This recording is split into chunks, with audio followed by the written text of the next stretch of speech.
Ilan sa mga mambabatas na yan ang tumatayong opisyal ng kumpanya hanggang ngayon. Gaya ni na Magbubukid Party List Representative Ferdinand Beltran na manager ng Third Star Builders and Contractors. At Journey Jet Nisay, General Manager ng JVN Construction and Trading base sa DPWH contracts. At si Representative Carlos Loria, tumatayong President ng Macapa Corporations. Si dating House Appropriations Committee Chairman, Representative Elizalde Co, co-founder ng SunWest, pero sinabi din niyang nag-divest na siya rito.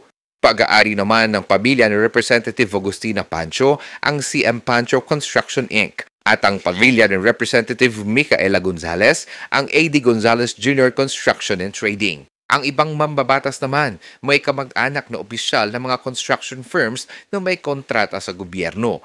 Gaya ni na CWS Party List Representative Edwin Guardiola, Representative Munir Arbison at Munir Arbison Jr., Sir Representative Lani Mercado Revilla, hipag ang shareholder ng Graia Construction Corporation na tiyahin naman ni na Congressman Brian at Jolo Revilla. Bayaw naman ni Representative Caroline Agyaw ng Kalinga ang manager ng BHM Construction. Ang ama ni One Rider Party List Representative Ramon Gutierrez, General Manager ng Alro Construction and Development Corporation.